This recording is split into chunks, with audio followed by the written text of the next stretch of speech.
The entire Constitution. Okay, great. How about the state of North Dakota's Constitution? Okay. Jefferson Papers. Anybody read those? Cover to cover? Okay, great.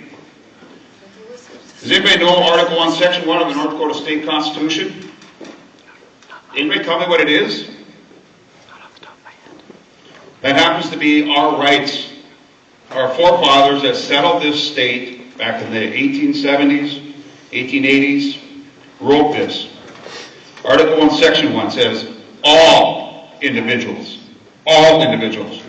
are by nature equally free and independent and have certain inalienable rights. Google inalienable if you don't know what it means. Among which those are of enjoying and defending life, liberty, acquiring possessions, protecting property and reputation, pursuing and obtaining safety and happiness, and to keep and bear arms for the defense of their person, family, property, and the state, for lawful hunting, recreational, and other purposes. This shall not be infringed. Now, I'm not very versed on North Dakota law, North Dakota legal cases, but I do know that the word shall not be infringed has been challenged at the U.S. Supreme Court, and it stands fast. That means you don't mess with that. Okay, my name is David Schneid. I happen to live up near Cheyenne. Some of you know me. Some of you probably don't like me, but that's okay. I don't care. And most of you probably don't know who I am. Well, show of hands. How many people here have ever had dreams? Nobody? Nobody's ever had dreams? Okay. How many people still have dreams? Great. Well, I retired from 22 years of active federal service, and 3 years later, my wife and I, we had the opportunity to move anywhere we wanted, but we decided we were going to stay in North Dakota. We had a dream for years and years and years, when I was out doing my thing, that we at some point in time wanted to buy a farm, grow our own food, and live a happy, quiet country life. Well, in 2007, we bought a place outside of Cheyenne. Nearest neighbors over 2 miles away, nice and quiet, peaceful. I was enjoying life. My wife and I both worked in Devil's Lake, and we did not get down to the New Rockford community much at all, just simply because we went north every day for 6 days a week, till I finally retired. But my point is that finally in 2018, one of my neighbors just haphazardly approached me and said, "Hey, did you know they're building a wind farm up here?" And I said, "What?" I hadn't even heard about it. Nobody called, nobody talked, nobody stopped by, nothing. So I did my civic duty, and I went to a meeting in Cheyenne, and I voiced my opposition, just saying these things really aren't what we should be looking at, but whatever, and I thought it died and went away. About a year ago, a different neighbor approached me and said, "Hey, did you know that this wind farm is now in the process of being done?" I said, "What?" So I went on to the FAA website and started plotting potential obstructions, if you will. And some of you might know a little bit about that. And these obstructions show 13 windmills within less than a mile of my place. 13. Most of them are within a quarter mile of my place. Now my question is, what did I do to my neighbors to piss them off so bad that they want to put all these windmills around my place? Who here would buy my farm with 13 windmills within a mile? Who here would? You'd buy it, you'd live, okay, we'll get together afterwards because we're going to talk about a deal. But my point is that my wife and I are not from here, and maybe that's why my neighbors don't care. I was told that one of my township supervisors just said, "Well, he's a small landowner." A small landowner? I'm sorry, I'm reading the section 1 of the Constitution, and it doesn't say large landowners only have rights. It says all individuals have rights. Everybody has a right. You have rights. So what's going to happen? My wife and I will be forced to move. We can't live within that many windmills. We can't. We're going to have to move. So who's the next small person that's going to wind up getting pushed out? Somebody with a 1,500 square foot house in New Rockford? That's my whole point, is that we are going to be marginalized with this. I'm going to be marginalized. You talk about growing your community, bringing people in. My wife and I have 11 grandchildren. Maybe some of them would like to live here, but they're not going to be able to. Okay, you cut it off. That's fine. But my point is that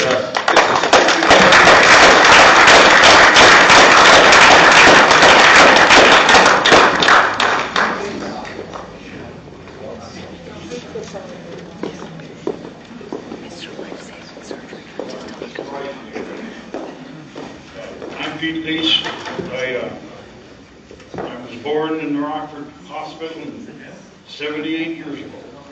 My son Dan, I'm going to speak at least half of his wills. I don't know about the other half. Do what? Closer? Okay. I'm speaking for both myself and my son Dan, at least half of his desires. His wife might have the other half, I don't know.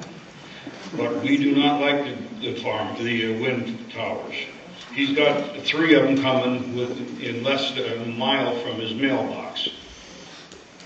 We farmed here all our lives, never lived anywhere but in Wells County or Eddy County, except I spent a couple of years in Foster, about 3 miles from the line.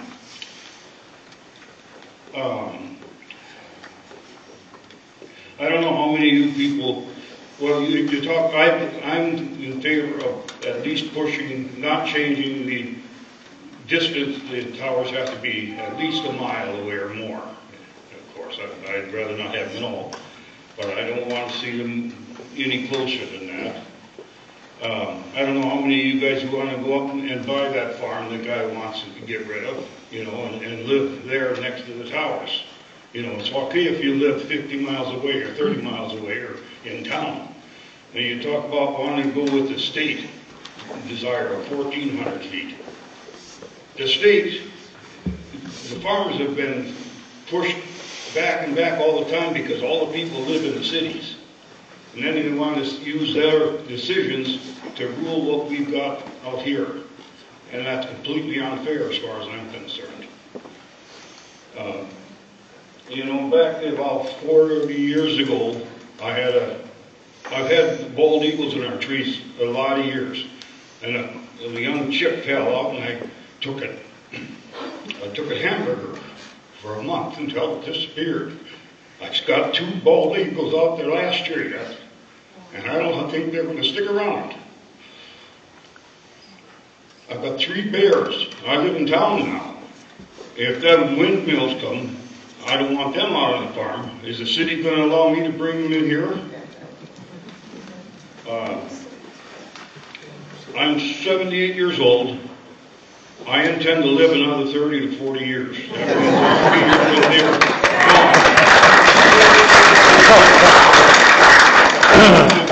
The problem I got is my children that I have now, or going to have in a few years, are going to say, Dad, what are them things doing out there? The way you lived all your life, and you allowed those towers, monsters, in our backyard?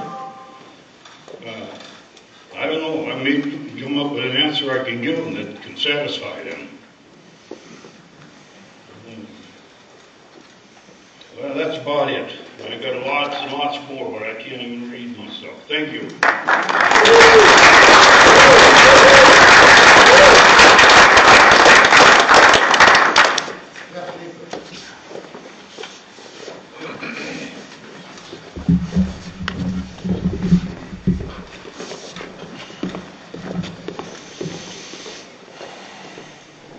Mr. Chairman, zoning, and commissioners, thanks for the opportunity to speak. Wells County resident, born and raised here. We've heard a lot of discussion on economic development, all of this, and this is a zoning commission, so I think it's setbacks, and I want to focus strictly on setbacks. I think a 1 mile setback with a variance would be acceptable. The challenge is, if you go to a half mile setback, how many people don't get a voice? It was said earlier tonight that you can't have your neighbors dictating what you're doing to your private property. Those small property owners, they're the same ones that vote all of us into these positions. And we cannot forget that. It was said that a 1 mile setback with a variance will kill a project. And they kept referring to this court case. Finally, that court case sent to me. It's Keith Kessler and Glen Olin. You can all Google it. August of 21, the PSC ruled that building on his second ranch, it's his second house, was ruled occupied. The PSC ruled 3-1 that tower had to come down. The only way that tower could come down is if he hired an attorney. Do you know what his attorney costs are?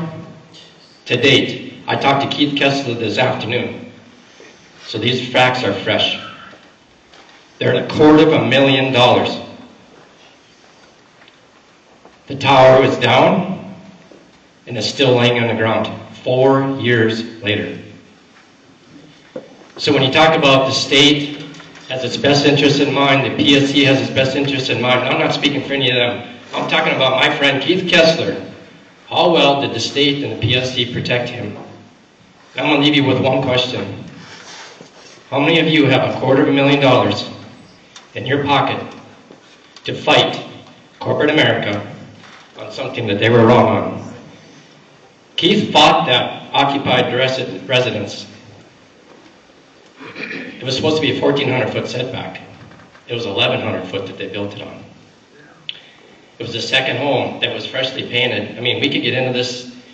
Let's go with a mile setback with a variance. I'm not pro or anti-wind. Let's get this setback right. Let's get this bonds right. Let's get all of this right. Let's do our due diligence as a zoning board and get all of this right. Thank you.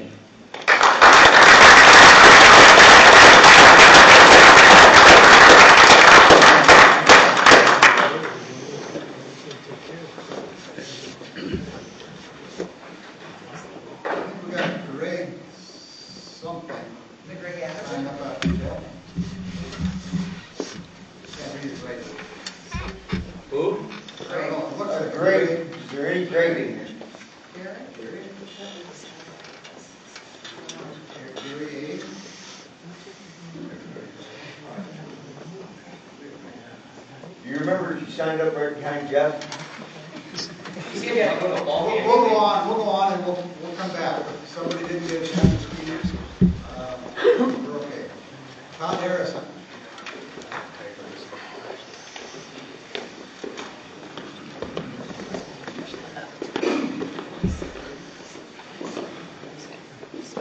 I think most of the stuff's been said that I'm concerned with, but one of my questions is, there's like 140 of these towers going in, is that correct? 118. And these things are twice the size of the Statue of Liberty. So, yeah, you don't want to be too close to that. So this ordinance you're deciding on really has to take effect. People are going to be close to these gigantic things, and that's hard to understand, something that big, that close to you. A mile, to me, seems too close. I wouldn't want to be within a mile of one of these things at my house. Kids going outside and playing, and having something that big. I mean, these are, I don't even know, I've seen them driving around the state, and I thought, man, these are quite the eyesore. And I never even thought of living within a mile of one. So I guess the only thing I would add is to what Jeff said is, make sure you get this right, because are you going to sell any more property even close to this many towers? Or is this town just going to die? Because, as we die, who's going to come here and live 118 Statue of Liberty size spinning turbines? I guess that's all I would say.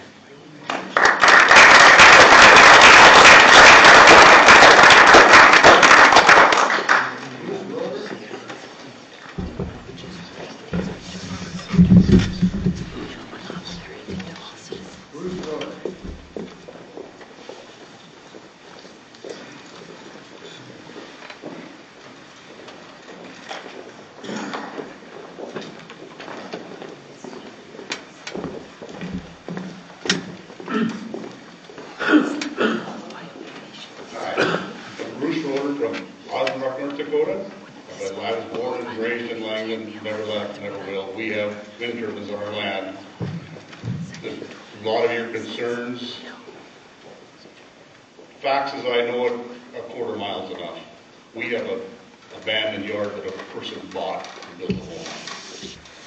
For tax reasons, I think everybody knows, township supervisor, we lowered our tax, our school system lowered their tax because it brings in money. Birds, we farm around 13 of them. I've never seen a dead bird. I don't know.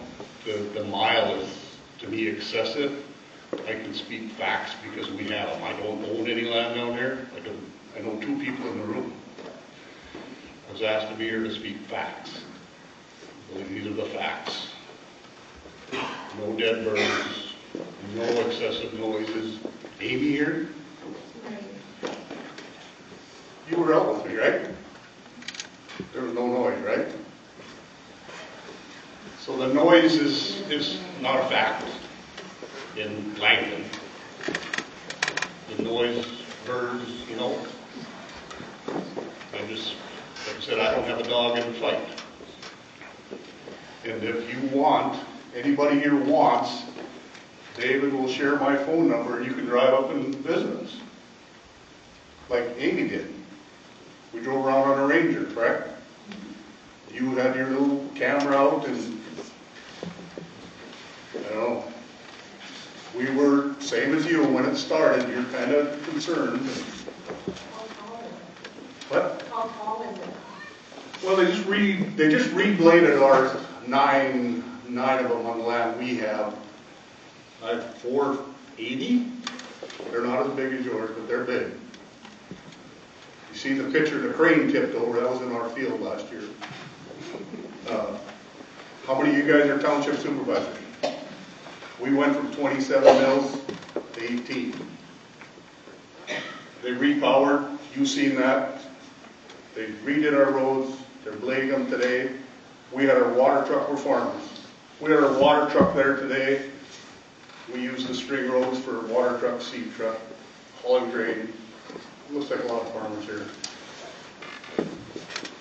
Facts, they're not a bad thing.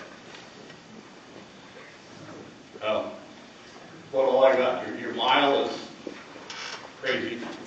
And if somebody wants to come up, they could drive up. He has my phone number. She's been there. So, like I said, I don't have a dog in the fight. I got facts from our part of the ring.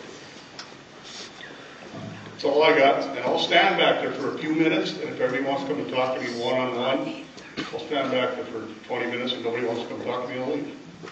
But, thank you. But they're not a bad thing. They're not a bad thing.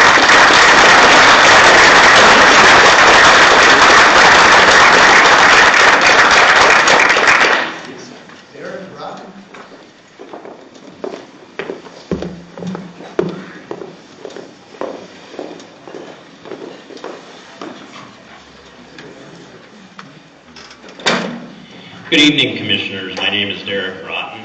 I am the owner and an attorney with Broughton Law Firm out of Bismarck. I'm here representing and speaking on behalf of Greg and Brenda Rue. I am here also to speak in support of setbacks above the state minimums. I want to briefly note that there was confusion between the minutes from the prior meetings as well as the notice. And one of the things I would request and suggest as a way to clean a lot of this up would be to simply develop some written amendments that could be voted on, and that way everybody will know exactly what is being considered. Putting that aside, my practice as an attorney Can you speak louder, please? My practice as an attorney is primarily representing North Dakota farmers and ranchers and protecting property rights and practicing in the areas of energy law. I'm going to talk about property rights, and I'm going to be the first to tell you that I do think that landowners should have the right to do what they want on their land, including put up a wind turbine. But what we always have to consider is when one landowner's use of his land starts to affect his neighbor's use of his land, then we have a problem, and we have a property rights conflict. And one of the ways we resolve property rights conflicts is with land use codes and zoning. I disagree with some of the prior speakers who discussed the state PSC's regs, because these regulations are not developed for the same reasons as land use codes and zoning is developed. Your job, the resolution adopting the Eddy County zoning ordinance, says it's there to protect property rights. That's different than what the PSC is doing on a statewide level with that kind of siting. Someone said earlier that this is zoning, not private property rights. Zoning is private property rights. It is the way we balance land uses within our local area, because we recognize that one person's use of their property can affect someone else's use of their property. So what I want to talk about today is that when we're talking about setbacks, what you've been hearing about is things like noise and flicker, and those are all real concerns. Simply having your view shed affected is a real concern. Something else that's not been talked about, however, is wind wake. And the fact that wind wake can lead to diminished property values for downwind landowners. And that is very significant. And I want to I'll first explain what wind wake is. If you just think about the wake that comes out behind a boat, it's a very similar concept. When wind goes through a turbine, it creates a lot of turbulence and it slows down that wind. And this phenomenon has been studied intensively in offshore development, because if you think about what we're looking at here with onshore development, there's always patchworks of landowners that you're dealing with when you're trying to set up your wind farm. When they're doing it offshore with government leases, what they're doing is simply maximizing the recovery of the wind resource. And so I want to talk about a few facts too, and I've got some written testimony I'll give you after that has the citations and sources for this. In the scientific community, the widely held belief is that a wind wake can extend a minimum of 8 to 10 times the turbine's rotor diameter, and it can persist up to 15 times in some recent studies. The Crown Estate, which manages all of the minerals and other energy resources for Great Britain, they require a 3-mile setback for each of their leases for that offshore development, and they do that specifically because of the impacts of one wind farm on the other, because of the impact of the wind resource downwind. The United States requires a 750-meter setback between the wind leases that it issues for offshore development. One article reported a study, and this is looking at offshore development. They found that an upwind farm's wake caused significant decreases in the amount of electricity generated by the downwind farm, resulting in a loss of revenue of up to $730,000 in lost sales and $2 million in lost production credits annually. There was a case out of Rhode Island and Massachusetts, and I think it's important because this was a situation where the wind developers were the ones proposing a setback, and they were proposing 7/10 of a mile to optimize electricity production. And so I apologize, I wanted to talk a lot about pore space because we've seen something very similar to what we're seeing here with pore space in North Dakota and the need to compensate neighboring landowners. I don't have time to get into it, but we're looking at something very similar with wind wake and these issues. And there is an effective way to deal with it through setbacks. By passing a setback and allowing a variance, you are allowing the private market to deal with this and private contract to deal with this. But I'll tell you that wind wake impacts property values further than a mile. But if you look at the array in the design of this wind farm that PRC put together, and then you take the prevailing winds and look at any wind turbine that is downwind from another turbine that's upwind from the prevailing wind, what you're going to find is the distance between those turbines is about 1 mile. And so the developers agree that 1 mile Yes, to stop. works.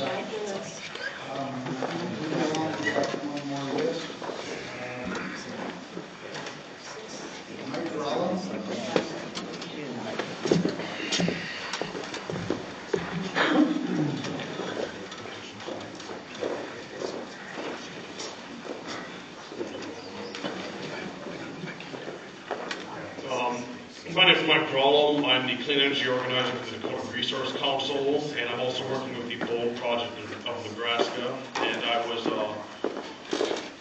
an assistant on helping Amanda negotiate the community benefit agreement, which, to the best of our knowledge, is roughly tied as the largest ever signed for any energy project ever in the world. So I really want to emphasize that there really is no better project in the country right now from a community benefits point of view. So just some clarification on that. My employer generally advocates landowner rights and as well as local control. And in this case, those to a degree are in conflict. And I would recommend that you do what's necessary to protect the liberty of your citizens to do with your land what they will. Thank you.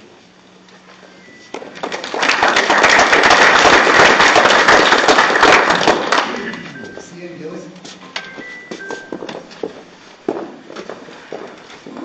Hi, my name is Ian Gilly. I'm a resident of Cheyenne. I have a mechanical engineering degree from North Dakota State University and a master's degree in nuclear engineering. In my current role, I'm studying long-term baseload energy solutions for our state. And today I want to present some neutral testimony today on electricity generation. I think in your role, and you have a complicated decision to make, but it's important to have some background as to where we've started with energy production in the state of North Dakota and how wind fits into that. I know there's a lot of discussion about different generation sources. I'm an all-of-above person. Electricity generation capacity in North Dakota was essentially constant between 1990 and 2007, but then began to increase rapidly between 2007 and now. That's been driven exclusively by installation of new wind. The total electricity generation of North Dakota increased 56% in that 18-year time frame. So how has that massive increase in electricity production been used? In 1990, when our resource mix was mostly coal, North Dakota only used about 25% of the electricity generated. In 2023, North Dakota consumers use 70% of the electricity generated here. We have the highest per capita electricity sales in the nation. Residential electricity use in North Dakota has held constant since the 1990s, but industrial and commercial use has been increasing steadily since the early 2000s. Now electricity demand nationwide is projected to grow at a steady rate of about 3%. I think it's important to consider how electricity generation here can impact North Dakota's ability to continue to grow and prosper. Thanks.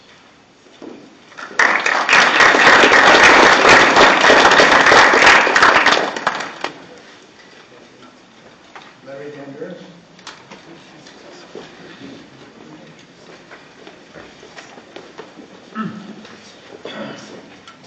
Hello, and thank you for the opportunity to address this board. My name is Larry Dan Dern, and I am chairman of North Dakota District 14 GOP. And I'm here to speak on behalf of District 14, which comprises parts of 7 counties. And the decisions made here will set a precedent for the district. In reviewing the zoning ordinance of the districts of the counties in our districts, it's easy to see why we've become a target for industrial projects. Our ordinances are vague. In fact, we started with a 1-mile setback and were manipulated into believing that a quarter mile or 1,400 feet would be beneficial.